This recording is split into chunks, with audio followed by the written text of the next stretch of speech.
Coming out of UFC Des Moines, we're now at UFC 315 for another pay-per-view installment of the UFC. We have a big-time main event, couple of title fights. It's a great card. But I was going to start this video off giving my opinion on the Bo Nickal, Reinier de Ridder situation, because a lot of people are absolutely destroying Bo Nickal and saying how terrible he is and this, that, and the other. And I'm not going to rant on it like I originally was. I was a little bit heated on Saturday thinking about it because it just bothers me that people can't wrap their head around the fact that a guy with only 7 professional fights was going in there to fight a guy who was a 21 professional fight MMA veteran who had started his career in 2013 and has only lost twice to a guy who was undefeated at the time, multiple division champion, and apparently appears to have, taking in a whole lot of Capri Sun, if you know what I mean.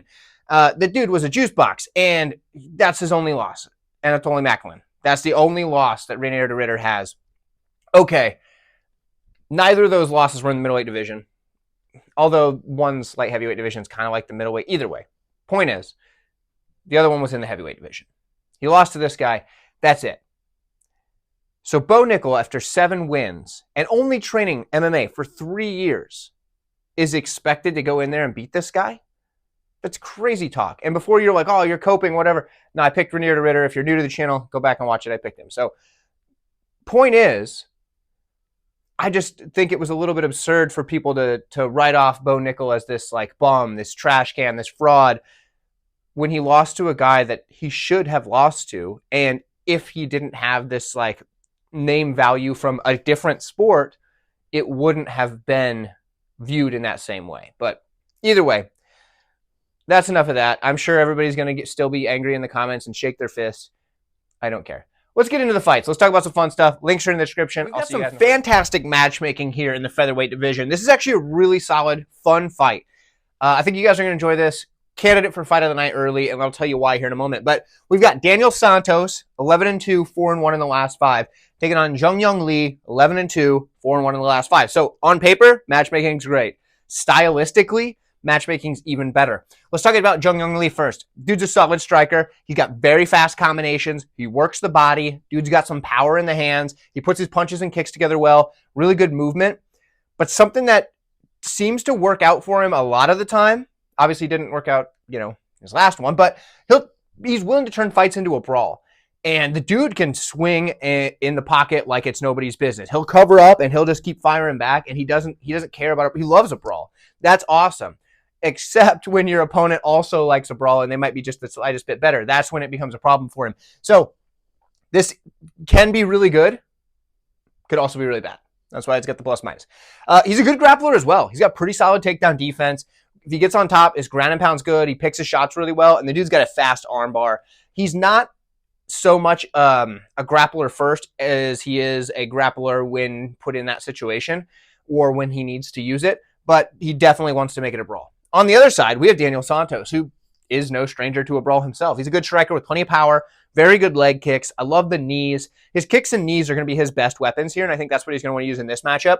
He does spin quite a bit. I don't usually like that, but his spinning sidekick is something that I do like for him. That spinning sidekick is excellent. I think if he can get the range right, that spinning sidekick can be something he can capitalize on Jeong Lee coming in, because if you can hit a guy with a spinning sidekick as they're coming in, what happens is you, A, halt their momentum, but you get that amplified force, because instead of your leg being the projectile going into the opponent, you also have their momentum coming forward, so they meet head on. It's a good way for that force to be generated with that spinning sidekick. In addition to that, his striking defense is very poor, so that's going to make for a fun fight, because we got a guy with poor striking defense against a guy that just wants to make this a brawl. We should see some slugfests.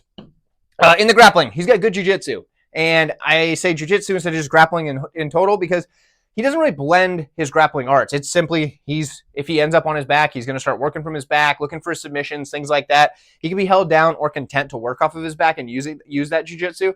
So that's a red flag for him, but I don't think really, I'd be surprised if Jeong Lee goes out here and just starts wrestling. I feel like he's going to want to make this a scrap, and that's why it's going to be a fun fight. Honestly, when it comes down to it, though, it's probably going to be a brawl, and either guy could win, but I'm going to trust the durability and probably the ability to work the body of Jeong Lee a little bit more. So we're going to side with Jeong Lee to get this one done. But let me know what you guys think in the comments below. Let me know if you think this could be fight of the night. I sure think it's a front runner for me, but I'd love to hear from you. All right, folks, light heavyweight next. Modestas Bukauskas takes on Yeong Cutelaba. Interesting matchup. Cutelaba, he's coming in 3-2 in his last 5, 4-1 for Bukauskas, which honestly surprises me when I see that because I think of Bukauskas as this guy that's kind of like 50-50. You never really know what you're going to get. And then I know that to be true for Cutelaba, and I don't think there's any question there. But let's dive into the nuts and bolts and kind of get to why I think that. Now, for Yeong Cutelaba, decent striker. He's basically an aggressive, powerful, just fast-starting glass cannon. That's him to the letter. He's going to come out of there, right out of the gate, swing bombs at you, try to take your head off, and if you connect on him, it's probably not going to go well for him, especially as the fight goes. He's got good grappling. He shoots a ton of takedowns right away. Heavy ground and pound. He can get a submission if you give it to him after he's hitting you in the face. But he's not submission first type of guy. He'll get that as you give it up when you're hitting him, or when he's hitting you, sorry. Cardio dives. It just, right after that first round, it's coming off a cliff. So can he make it into the second round if an opponent doesn't really give him enough resistance, but they're just kind of durable? Yeah, I suppose, but realistically, we've seen more often than not that his cardio falls off a cliff. So there's that. So first round, you assume Cutelaba is going to have some success. Thereon after, we've got Modestas Bukauskas. He's a good striker, right? He's got good footwork. He is willing to back up, which I don't like, but he uses his footwork well to circle off, things like that. He counter strikes well, which I think can help him here. He's got good combinations, but he just drops his hands after a combo. He'll go in there, he'll throw his little, like a 1-2-3 or something, and then he's just going to put them suckers way down. Maybe not like that, but you know what I mean. They're down here, and then he has to reset them up top. I don't know why he does it. He does it in every single fight. Even last time I was watching in my notes, I take notes live when I'm watching the fight, and it wrote, "Why is he still doing this?" is literally what I wrote right next to where it says drops hands after combos. I don't know why he's doing this at the UFC level. Dude, just put him back here. You know what I mean? Because he'll put him right back up here after he brings him down and resets. I don't know. Volume's hit or miss. It looked better in the last fight for sure, but he also was fighting a guy that wasn't very good. So at least not. He's fighting a guy that came off of a regional scene after beating a bunch of guys that were not good at all. And then he gets, with an impressive record, gets thrust into the UFC, and that's what it is. So he looks good there, but I think that might have been matchup-wise. So I'm going to leave this here for now. If he comes out and has a lot of volume in this matchup, maybe it'll go away for the next one. Decent grappling. His takedown defense is pretty good. He does make people work really hard to hold him down. And he's got pretty good ground and pound when he gets on top. The cardio, that's going to be his best weapon here. Honestly, either guy's live. Cutelaba could totally just run through him in the first round. But assuming this fight gets out of the first, which I think it does, Bukauskas probably takes over. So I'm going to take Modestas Bukauskas. Surprised by his 4-1 record just because of the red flags I see over here. But he's still getting it done. And the guys he's beating aren't typically the best. He's got a guy coming off or getting ready to retire, beats a guy that's coming in with, kind of a sketchier, padded record, things like that. But he's getting the job done when he needs to. So we'll take him. Let me know what you guys think, and I'll see you in the next one. We got a matchup in the light heavyweight division between a couple of strikers. We've got Navajo Stirling, who's only 6-0 on the career, 5-0 in the last 5, of course. He's taking on Ivan Erslan, who is 2-3 in his last 5, but an impressive 14-4 on his career. You may know Ivan Erslan because he took that fight on, somewhat short notice to get into the UFC recently. He's now in his sophomore outing, and he's taking on Navajo Stirling. Now, the UFC knows that Stirling is coming from a kickboxing background, and he's now going into MMA. And obviously doesn't have a ton of MMA experience, so they're going to give him guys that are willing to strike, and that's what they've done here. Ivan Erslan, he's a pretty good striker with a very stiff jab. That's one of his best weapons. He'll keep a high guard, he's got plenty of power, and he has a decent countering ability. Something I really like for him, though, is his ability to recover very quickly. When he's hurt, when he's, once he gets kind of winded, he bounces back quick, right? He's not one of those guys that when you rattle him, you've got all the time in the world to follow up. The dude will recover pretty fast. We've seen it on the regional scene.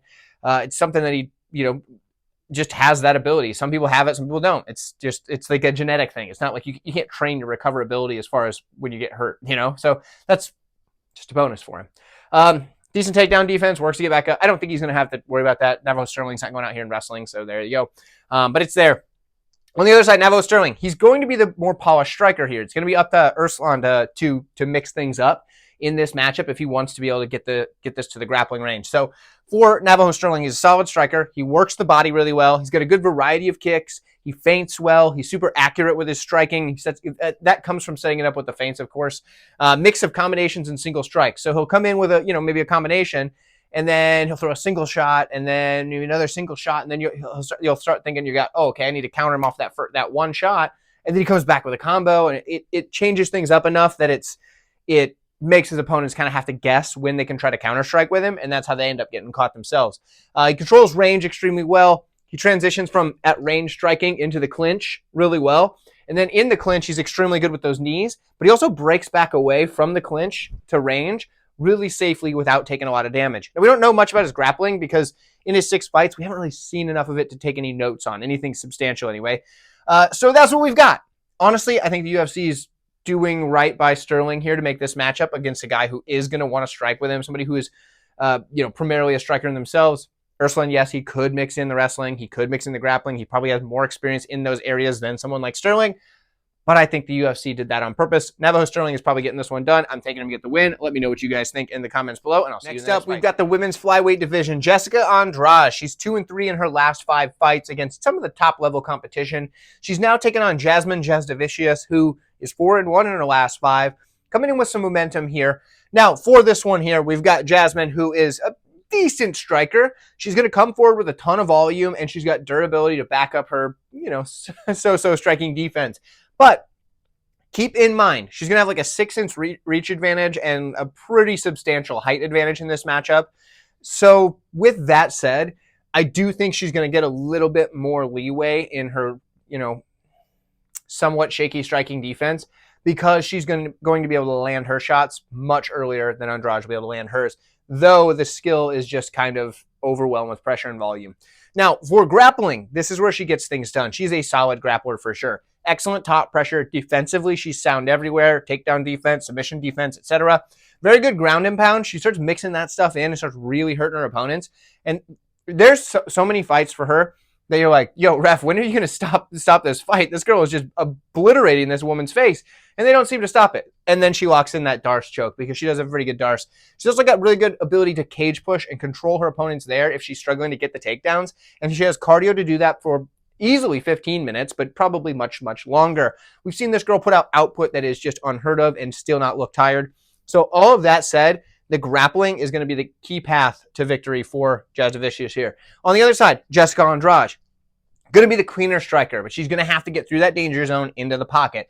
Good striker with plenty of forward pressure, plenty of power, and she keeps that power late. So as this fight goes, she's live for the knockout at any point. I mean, unless it's where she's needed help off her stool and stuff like that. But short of something like that, the power is going to be there.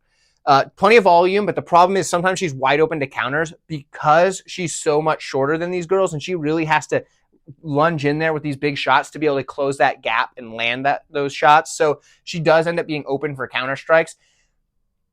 Like I said, the striking advantage should be for Andrade, but that distance is going to help out with Jasudavicius. Andrade is a decent grappler, and she can mix it in. She has that slam KO over Namajunas. It's a big thing, but that was a long time ago. But she does still show the willingness to pick her opponents up and just slam them to the mat. Good ground and pound if she ends up on top. She has struggled off of her back at times, but she's going to start fast, and she's going to make this fight kind of messy early on, and that's going to be her best path. Honestly, for me, though, I think this is Jasudavicius' time. I think she's going to be able to outpace Andrade. I think if she gets this to the mat, it's going to start looking ugly really fast. I think that Jasudavicius is the side. We're taking her to win this one. Let me know what you think in the comments below, and I'll see you in the next fight. Matchup here between a couple of guys who are 4-1 in their last 5. Both of them coming off of a win after that loss that they had, bouncing back. Mike Malott, he takes on Charles Radtke. Good matchup on paper. Good matchup stylistically. I'm liking this one quite a bit. For Radtke here, he is a good striker with good forward pressure. Guy comes forward with plenty of power. He counters well, and he's got a good lead hook for that counter. His striking defense can be lax, but he's typically very durable. Yes, I know he was finished by Prates, and folks are probably a little bit down on Prates right now. But that knee was nasty. Like, that's putting anybody out. So realistically, you can't really fade the durability there. It was a knee to the body, and those body knees, although folks who haven't fought before don't quite know what it feels like to take a body shot, and rightfully so, you should know what that takes. Like, I mean, I don't want you going out there just asking your buddies to knee you in the body, but it hurts a lot, especially in a sense that it just kind of takes the wind out of you. It messes up all them organs in there, and all of a sudden your body shuts down. So that, I give him a pass on that. Typically, he's a durable guy. Good grappler, looks to advance position, and he's super opportunistic in his submission attempts. So I do like that for Chuck. On the other side, for Malott, good striker as well. Good power. He controls the range really well, and he counter strikes really well. I like the leg kicks. I like that he puts his punches and kicks together, but his striking defense is also a bit in the lacking side. As far as grappling goes, really good takedown defense, opportunistic submissions. I think if this fight ends up on the mat, it's because Mike Malott chose to get it there. Where it goes from there is interesting. I don't know. Otherwise, on the feet, it's anybody's ball game. I go back and forth on this one. I do. I really do. Because, in fact, this is the last one that I actually put down a prediction on. And I think it comes down to the fact that I think the grit is going to be on the Chuck Buffalo side. So we're going to go with Chuck Buffalo to get a gritty win here. Maybe a late finish. Maybe he picks up a decision. I think round 3 is Chuck all day. I think round 2 is close. I think round 1's probably Malott controlling the range, landing his shots, and I think it could be a pretty close fight. So we're taking Chuck Buffalo. Let me know what you guys think. Oh, also, real quick, there's rumors that Benoit Saint-Denis has a new opponent. Nothing's confirmed yet. So there's a chance it's not on this unless somehow it gets announced before I finish recording the rest of this. I'll probably just put something either in the comments or make a community post or whatever about that matchup if it gets announced, unless it's a huge matchup that I think people actually would watch a video on. Otherwise, just check the community post. That's probably where it's happening. But I'll see you guys in the next fight. 185-pound matchup here, and this one has me just... It's one of those that you hate to make a pick because, man, this is tricky. Marc-Andre Barriault, 2-3 in his last 5, been getting knocked out left and right, unfortunately, and they're brutal knockouts. Bruno Silva, 1-4 in his last 5. I think he's got like 1 win in his last. Scroll down the page. You know what I mean? It's been a while, right? This 23-12, he's been 23 wins for quite some time, according to my notebook. That loss number just keeps going up. I guess he did get 1 win not that long ago, but still, it's not good. I don't know where either of these guys are as far as their careers go. For Bruno Silva, the power, I assume it's still there, right? The dude's got 20 knockouts out of 23 wins. So he still has that. He can put together combinations. He can put a knee in the middle of the combination. That's really good. Durable as heck. Is not getting knocked out by anybody, but he just isn't winning fights. Grappling, I put decent because on top, he's actually pretty good. He's got decent top pressure. Good ability to land some heavy ground and pound. Off his back, he's terrible. Like, it just has nothing, right? You would think a guy from Brazil would have some jiu-jitsu, but I don't know. Bruno Silva doesn't seem to. So, there's that. I think it's just because he's just a pure striker, right? But when he gets on top, the ground and pound probably makes it better for him, but, he can stay on top all right. When it comes to Barriault, so, decent striker. Good forward pressure, good volume. The dude's got a high motor, good output. The striking defense, and I should have put durability here because it's not there anymore. It used to be there. Dude's getting knocked out left and right. And when you're going against a guy with 20 freaking knockouts, come on, man, decent grappling, the cage push, and the dirty boxing, that's how he wins this fight if he does. If he wins this fight, if Barriault wins this fight, he's getting that cage push going, and he's just dirty boxing him up against the cage for 3 rounds. That's what he needs to do. If Silva wins this fight, he just needs to touch the chin. Probably once. The dude still has to have that power, right?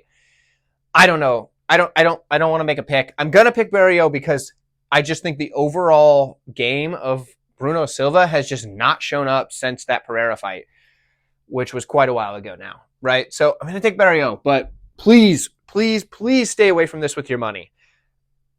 Just saying. Stay away. Stay so far away. I don't know why that didn't stick. There we go. Barriault's the pick because I have to make a pick. He could totally get slept. Bantamweight's up next. Brad Katona takes on Bekzat Almakhan. Almakhan 4-1 in his last 5, 3-2 on the Katona side. Interesting because Almakhan hasn't fought in ages. I mean, he came in on a fairly short notice matchup against Umar Nurmagomedov. Tough debut, right? That was that loss in the last 5. we haven't seen him since. And that was so far back that I had to scroll through my entire notebook prior to the one I'm using now and then say, wow, I still didn't see him. And then find him in the notebook before that one to find my old notes on him to see, what I thought of the matchup with Umar. So interesting for that, because that's a good gauge of how long, because it takes a while to fill up a notebook with this stuff, right? So anyway, for Almakhan, it's been a long time since he fought. He is a good striker. He's got good combinations, good power. Something I like is that from complete distance, like out of range, he can explode in and land a big shot on the way in from way out if need be. And he seems to do that successfully. I mean, you did drop Umar in that fight. Yes, I understand Umar recovered and then whooped him for the rest of the fight. Cool, got it. Just saying, the ability to explode in like that is a good skill to have. He's got heavy kicks, but his problem is he does lack volume at times. I think a lot of it's because of the power. However, when he cracks somebody, dude's got killer instinct. He will follow up. Like I said, he didn't get to in the other one because then he just got destroyed on the mat. But other than that, the guy's been able to follow up. He's been able to, hurt his opponents and go for that kill.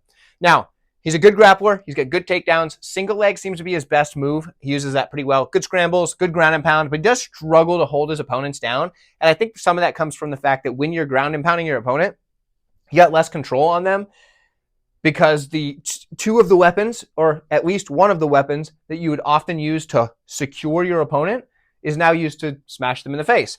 So you have one less item, or one less control arm to pin your opponent down for control. So, but he does get going in the ground and pound, and the more aggressive you are with the ground and pound, the less control you're typically going to have, because you give more space. Space is opportunity, both for you and your opponent. So there you go. He's got cardio to go full 3 rounds, no problem, and I think he's going to need that here because he's hit against a cardio machine in Brad Katona. Brad Katona is a guy who will weaponize his pace, and he does that with his grappling predominantly, but on the feet, he's a decent striker. He can put together pretty good combos, but he's got short, stubby little arms. And sometimes when he wants to get in on the takedowns, typically to get to the double leg, he's going to start swinging these big, wild shots. It's uncharacteristic because when he's throwing combinations, putting the punches and kicks together, things like that, he looks pretty good. But then when he's like, okay, I need to get that double leg, and homeboy's cleared over there, I got these short little arms, he just starts winging these wild shots to get in there sometimes. And it works for him. He gets to the legs, he goes for the double, and that's where he gets his grappling going. The dude's going to put solid pressure on you, just keeps it going, gets to the double leg and stays there. He's going to keep working it, push up against cage, doesn't matter. He's going to keep working that until he gets the darn thing. And when he does, he's got good control on the mat. He can do that for 3 rounds, no problem. The thing is, I think the damage is going to be done from the Almakhan side. I think he's going to be the more damage forward type of guy. He's going to hit harder. I think he's going to win those. And I think it's going to be a close fight because Katona's tough. I think we're going to go to decision. I think Almakhan's going to edge this one based on his damage and also the fact that he can grapple well enough to make Katona really work for those takedowns. And optics, it's not good if you're just really hanging on to a double leg and not successfully getting it, but then you get hit a few times while you're trying to go for the takedown, maybe with those 12-6 elbows, something like that, you know what I mean? So I think Bekzat's going to be able to get this one with the damage. I think that's, he's got the cardio to keep up with him. We're going Bekzat. I don't like the layoff, but it is what it is. Let me know what you think. I'll see you in the comments below. See you in the next fight. Interesting matchup at 135 pounds. Jose Aldo takes on Aiemann Zahabi. Aldo, 3-2 in his last 5 fights, 5-0 for Zahabi. The experience, even though the age is close, the experience difference and these two is wild. And I think a lot of that's because Zahabi doesn't fight super often. He's picked it up more in recent memory, but prior to that, there's long gaps in between fights. But here we are now, and I'm going to say this ahead of time. I have a ton of notes on Jose Aldo. The dude's been around forever. I'm not going to write all of them up here for this. I'm going to write down what I think is most applicable for this fight. I keep all the notes on the Patreon, but I have a question for you guys because I'm looking to revamp the way that I present my notes for everybody, and I could use some help. Maybe you guys can help me out figuring this out. And please don't skip this part. You can, if you don't have any idea, that's fine, but I'd love to hear your input in the comments if you do have a suggestion. Right now, I'm putting all my notes up on Patreon in the full card notes. So it's like, you click on UFC 315, you got every fighter's notes. Great. What I want to do is have running notes on every single fighter in an alphabetical database, similar to how if you go to like the UFC website and you click on their athletes and then you can click on a fighter and it takes you to their page and it has like all their metrics, their height, their reach, their wins, their losses and stuff. That's all cool. I want something like that where you can click on the little fighter's face and then it takes you instead to my notes. the things I read on the marker board, the things that you don't quite get on the marker board because I've only got so much space and I can't write that small or you can't read it. I want it to take you to that. And I want it to be for every fighter alphabetically. So you can pull up fighters that maybe aren't fighting this week. Maybe you're looking 3, 4, 5 cards ahead at a matchup that the line dropped for because you're excited for it. And you're like, okay, what's 138 thinking on the notes? I want you to be able to do that. And these notes will be running notes because, as you know, as I've mentioned before, I take notes live while I'm watching the fights, as well as going back doing tape study, things like that. But sometimes watching it live, you can get different styles of notes. So I'll do that as well. I want to keep these as a running thing of notes. But I need to figure out a way to create that, whether it be a different website, some sort of software, something like that. If you guys know, please drop it in the comments. Let me know. I don't know how to do that. I'm not super tech savvy, as you can tell by the fact that I'm writing these on a marker board. So please let me know. Thank you guys so much. Let's break down this fight. Now, Jose Aldo, Aiemann Zahabi. Let's start on the Zahabi side. Zahabi is a good striker. He's got plenty of power, and he picks his shots extremely well. This is going to be something that's going to help him if he does it right, and I'll talk about that when I'm talking about the Aldo side. But his counter-striking and picking his shots, that can be excellent for him. He does have really good striking defense. He keeps that high guard, but his volume, not the best, and he is willing to come backwards. Now, he has great takedown defense, much like Aldo. These guys are going to strike, sort of. I don't think these guys are going to do a whole lot, to be honest. I think it's going to be a lot of looking. Let's put it that way. I think it's going to be a lot of looking at each other. So the over, to me, feels like maybe it's a trap, but I feel like both of these guys are going to look at each other a whole lot. On the other side, for Jose Aldo, solid striker. One of the best in MMA history as far as his division. And if you remember prime Jose Aldo, and I know a lot of you won't. A lot of you have not been fans for that long. That's okay. We're all born at different times. I'm not trying to discredit you because you didn't watch Jose Aldo when you were 4. I'm just saying, if you go back and watch some of those fights, this dude was phenomenal. Now, he's still got it to an extent. He's not 100% top tier Jose Aldo, but he's still got enough of it that he's competitive, and he's still a solid striker. His footwork is there. With his footwork, he's really hard to corner. The guy just angles off super well, flows with it. He's got an excellent jab. He'll double and triple that jab up and just land it on people really well. Comes into the pocket and works really good combinations. This is what I wanted to mention, though. When he's in the pocket, dude's nasty, but he'll stick around a little bit too long. And that's where picking your shots, picking those counters for Zahabi can come into play. Because I could see Aldo coming in and ripping some shots, boom, boom, boom, kind of high hitting a hook, and then kind of just looking at his work a little bit too much and then getting caught, because we've seen him do that before. We've seen that happen to him before. I'm not saying he's going to knock him out. I don't think he knocks him out. But Zahabi can kind of sway rounds in his favor by landing these big counter shots, picking his shots well. When it comes to Aldo, though, the dude's got good counter striking of his own. He's got good head movement. The guy's got excellent kicks. Doesn't use them as much as he used to. It's a shame. Because if he starts chewing up the leg of Zahabi, I think that's going to make those counter shots harder. I think it's going to slow down the movement even further. And I think that's going to be a key to victory for him if he wants to do that. However, he seems to be more of a boxer these days. I get it. It's just what happens as your career evolves, your style changes, whether it's for the better or worse. Either way. He's also got top-tier takedown defense. I don't think these guys are going to the mat. I think it's a striking contest, and I think it's going to be a lot of looking. I think we're going to see some fairly low volume between both of these guys who are extremely savvy. I think Aldo is going to win, though. I think he's going to land just a wee bit more. I trust his volume more. I think he's a little bit smoother in the striking, but I can see Zahabi stealing rounds with those counters. So be cautious about it on picking a side, especially with Aldo being a decent favorite. But we're going to take Aldo for the sake of a pick. Let me know what you guys think. And please, if you guys have any ideas for what I mentioned about the notes, drop it in the comments. I appreciate it so much. Natalia Silva takes on Alexa Grasso in the women's flyweight division. Grasso 3-1 and a draw in her last 5 fights, 5-0 for Silva. Really fun fight here. Really interesting because Grasso's been at the top for a bit now, right? Title fights, champion, things like that. Silva's been on her way up. The girl has looked fantastic, especially in her last 5, but just in this UFC run lately. Solid striker is Natalia Silva. She's got very good movement, plenty of power. The kicking game, oh man, that kicking game. She can kick to all levels. Her body kick in particular is absolutely deadly. When we get to her grappling, she's good there as well. Really good trip takedowns. Her sweeping ability is good. Takedown defense is on. She's used that to beat fighters who are very good grapplers in the division, and she's been able to stop the takedowns and even end up on top herself. When she does, she can scramble to get there. She can use good top control. The one problem that I've seen is she can be held against the cage. It hasn't cost her yet, but she can give up minutes being cage pushed. That's not really Grasso's game, but Grasso's the type of fighter who is high level enough that she can see that hole there and say, maybe that's what I need to do. So I could see it working for her. I know it's not normally her game, though. Now, on the other side for Grasso, solid striker in her own right. A lot of boxing, good solid combinations, good head movement. The volume's there. Counter strikes well. With the kicks, she'll double up the lead leg, whatever is what I really like. So she'll go like leg to the body off the same lead leg kick. It's not super powerful, but it's going to land. It's going to rack up volume, and they'll add up. I mean, the strikes add up. It's not like it feels good to get kicked like that. So she does have that ability to double that up really quick and makes it really tough for the opponent to counter. Good grappling. Her scrambles are there. Good back taker. She obviously has a pretty good rear naked choke. We've seen that before. She'll attack submissions and use that to advance position. So she'll go for the submission knowing she's probably not going to get it, but it's baiting you so she can move to a better position. She does that really well. She's got an active guard, and we notice that because, well, she can be taken down, and she can get held there. She's good at keeping the guard, but you're losing on your back in guard. It's not like in a jiu-jitsu match where somebody has to pass the guard to get points. In MMA, if you're just holding someone in your guard, you're losing. So that can be a problem for her. This is a good fight. Closer fight than it may, than people may think just after looking at Grasso's last performance, where it was like one of her not so good performances.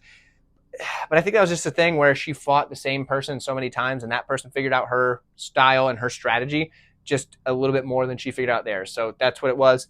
For me, I'm going to side with Silva, but it's razor thin. This is a good fight. It was a close fight. I think Silva has just enough momentum, enough tools, and I think she can get this one done unless she gets held against the cage for 3 rounds, which I don't see happening. So let me know what you guys think, and I'll see you in there. Super high-level fight in the women's flyweight division. We have Valentina Shevchenko, who regained her title. She's 3-1 in a draw in her last 5. She's taking on Manon, who one loss in the career, clear back in like her first, maybe second fight. I think it was her first, against Bellator girl, judo-style girl, Leah McCourt. Leah McCourt is the one.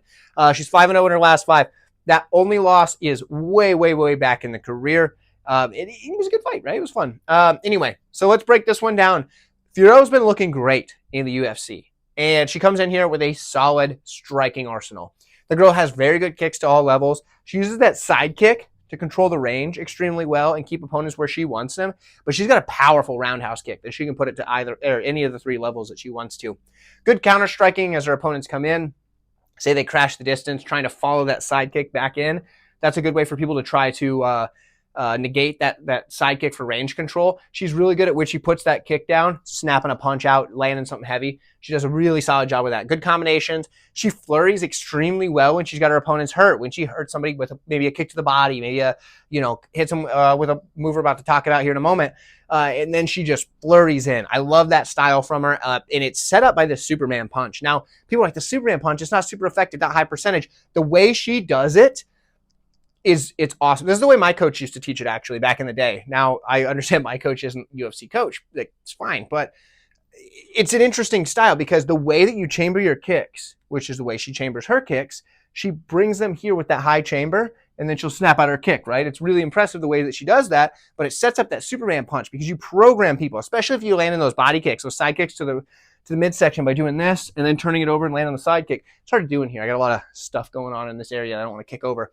But because of that chamber, if you get your opponent to go, oh crap, here's that side kick, it sets up the Superman. So you hear like you're going to chamber it and then boom, right over the top of the Superman. And then you come in with that flurry. Her striking is solid. I love to see it. Superman punch, love it. It's a great part of her arsenal. This is all wonderful, fantastic stuff. We haven't seen a ton of her grappling, but we have seen really good takedown defense. Blanchfield really struggled to get her down. That was great for Fiorot. Ground and pound if she ends up on top, it's mostly because she hurts her opponents and follows them to the mat and starts pounding their face in. And she's a physical powerhouse. Girl is very strong. She uses that well to help keep herself on her feet and at the range she wants. But she's going against Valentina Shevchenko. Now, Valentina Shevchenko, longtime division champion. Only losing to some of the best, right? She's got 4 losses in the career.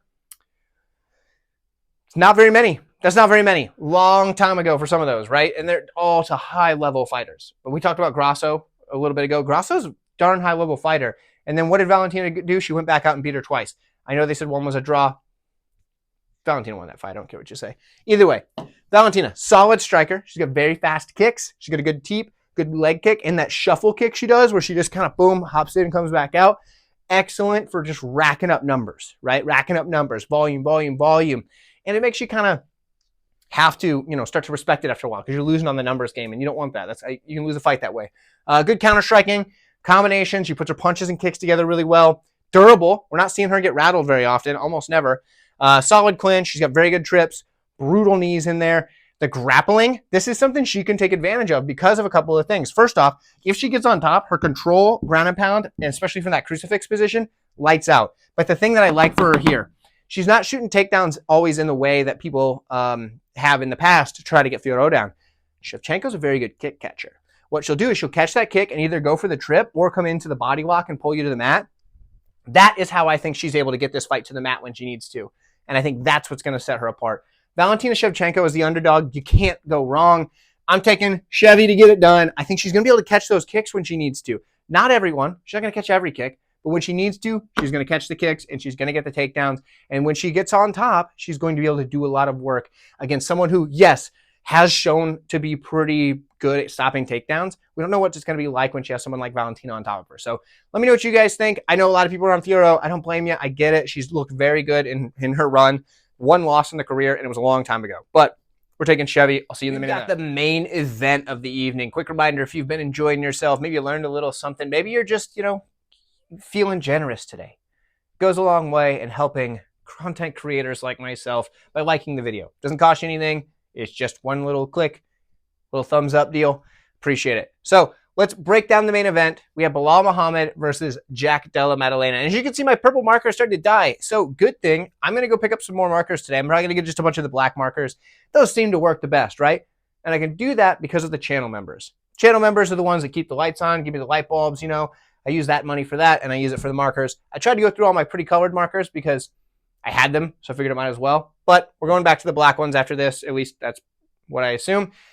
And I'll get a bunch of them today because of you channel members. So thank you guys so much. I think there's like 6 or 7 of you guys right now, and you guys are really holding down the fort. So when it comes to this matchup here, Belal Muhammad, 5-0 in the last 5. Jack Della Maddalena, 5-0 in the last 5.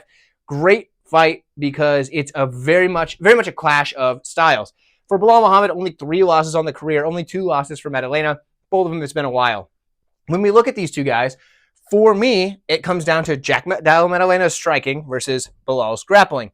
For JDM, we're going to see a lot of coming forward, switching stances, sticking the jab, putting combinations together, working the body, stuff like that. He's going to try to cut off the cage, counter strike while moving forward, all of that.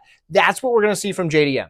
His grappling, it's looked decent. He's able to scramble really well, but his takedown defense is just like, it's an anomaly.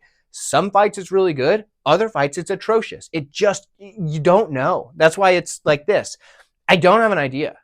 Maybe he shows up and his takedown defense looks like it did against, earlier opponents in the UFC where he's just stuffing takedowns and punching them in the face. Or it looks like it did against, say, what was that dude? Hafez, right? Where he just is like jumping guillotine and like takedown defense be damned, Like maybe that's what we get. I don't know. So, but early on, he would, get some underhooks, pull guys up, and then start ripping body shots, things like that. And he did a really good job with it. On the other side, Belal Muhammad, he has no power in the striking, really, but he does have pretty good striking. I know people hate his striking. It's pretty good, right? He's got good forward pressure, good volume. The body kick looks solid, good combinations, but the power just isn't there. And that's okay. You don't need power. He's looking to get that grappling pressure going. Dude's a solid grappler, tons of pressure, good takedowns. He'll chain wrestle. He has pretty good control when he gets on top. He stays really safe on top, and his takedown defense is usually pretty good as well. I know Leon got him down, but at the same time, and I know Colby got him down, but it's not often. Usually he's the one putting the pace and pressure on his opponents, and that highlights this. His cardio and pace win him fights because the dude does not quit. He does not slow down. So for Belal Muhammad, I think he needs to get inside of the striking, get into the grappling, and get the win that way. For Maddalena, find a way to get some distance. Not a ton. Keep it boxing range and start ripping those body shots. Start landing those jabs, busting up the nose, making it a little harder to breathe for a guy like Belal, Sure, he's got great cardio, but if you have to mouth breathe the whole time, that sucks, right? Mouth gets dry, you start getting a little more tired, punches to the jaw hurt a lot more because your mouth isn't shut. So there's that. Things like that is a big deal. So that's how this is going to go. It's who's getting their game going. And honestly, I think it's one of those things where Belal Muhammad is just going to be able to get his game going. I'm taking Belal Muhammad to get this done. I think it's rinse and repeat takedowns, probably by decision. He wins at least 3 rounds, and that's what we get. Belal Muhammad is still the champion. That's what I see happening. Let's remember the name, Belal Muhammad. Let me know what you guys think in the comments below. I will see you down the road.